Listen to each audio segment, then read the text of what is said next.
रायगढ़ के महुआपाली में Bayer company के सहयोग ले धानी डीटी धान के प्रयोगशाला किसान सम्मेलन में पहुंच करके सैकड़ों ग्रामीण किसान मन धानी डीटी धान के पैदावार उपजाऊ खातिर में सम्मेलन में भाग लीन हैं, जहां अधिक से अधिक लाभान्वित होए के घलो बात ला कहिन है।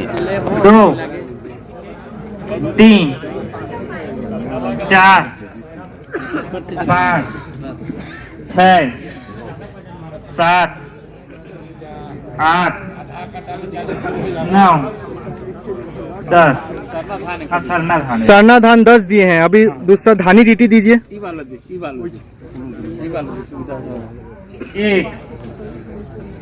2 3 4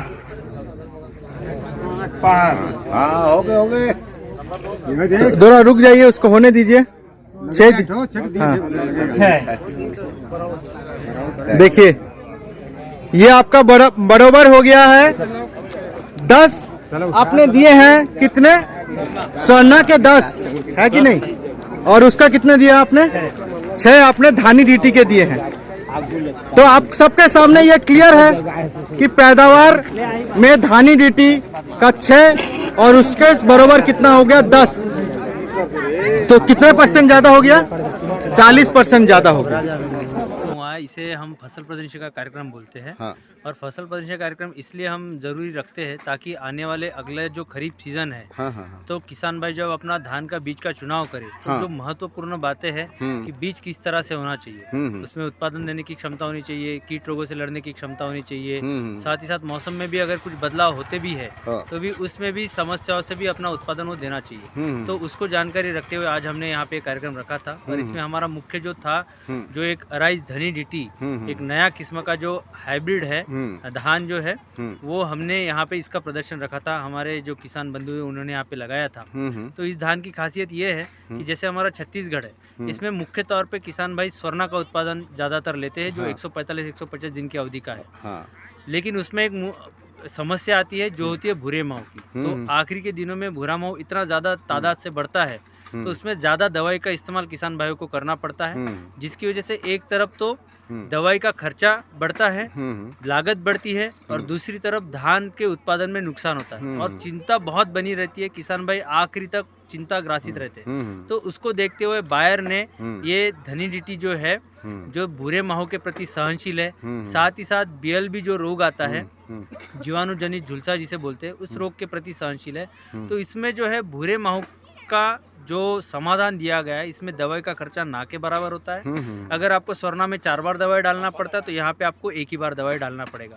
और ये 145-150 दिन का है, समान अवधि का है स्वर्णा की जैसा। तो अंदर वाले खेत जो है, ज़्यादा पानी वाले खेत है, वहाँ पे भी आप इसको लगा सकते हो और एक अच्छा उत्पादन देने वाला ये धान किस्म है। तो उसके बारे में हमने यहाँ पे जानकारी दी। साथ ही साथ अगर एक हम धान की पूरी फसल देखते हैं तो उसमें बहुत सारी समस्या आती है, जैसे तना छेदक है, साथ ही साथ आपका अभी एक नई समस्या है जो धान में मकड़ी की समस्या आती है, बदरा रोग की समस्या है, खरपतवार की समस्या है। तो उसकी भी हमने यहाँ पे उनको जानकारी दी कि एक धान की फसल शुरुआत से लेके अंत तक किस तरह से हम एक धान की फसल को अच्छी तरह से रख सकते हैं, समस्याओं का समाधान कर सकते हैं, अच्छा उत्पादन ले सकते हैं। और धनी डीटी के माध्यम से हम भूरे माहो से शुरुआती दिनों से एक बीज के बदलाव करने से ही हम उससे लड़ते सुरक्षा पा सकते हैं। उत्पादन के बारे में बताएंगे सर कि प्रति एकड़ में कितना माने धान की खेती करेंगे तो कितना का फसल मुनाफा होगा? इसमें हम उत्पादन जो है निश्चित तौर पे इसके जो अवधि का जो स्वर्णा धान है उसके तौर पे निश्चित तौर पे 20-25% अधिक उत्पादन यहाँ पे मिलेगा। हमने यहाँ पे अभी धान की बालियों की तुलाई भी की, तो उसमें हमने देखा गया कि एक तौर पे एक तरफ हमने स्वर्णा की बालियाँ डाली, एक तरफ हमने धनी डीटी की बालियाँ डाली, तो 20% हमें उत्पादन उसमें ज़्यादा दिखाई दिया।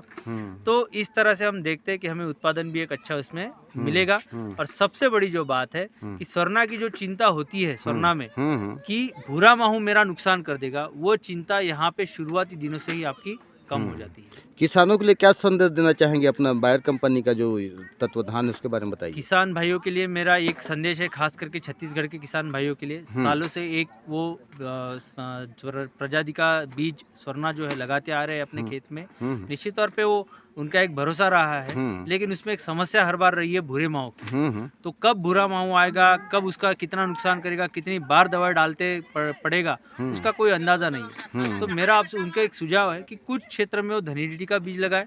धनी डीटी जो है भूरे माहो के प्रति लड़ने की क्षमता रखता है, तो कम से कम उनका कुछ क्षेत्र जो है वो भूरे माहो से सुरक्षित रहेगा, उत्पादन जो है उनका सुरक्षित रहेगा और निश्चित तौर पे एक अच्छा उत्पादन उनको खेत में मिलेगा। ठीक, धन्यवाद।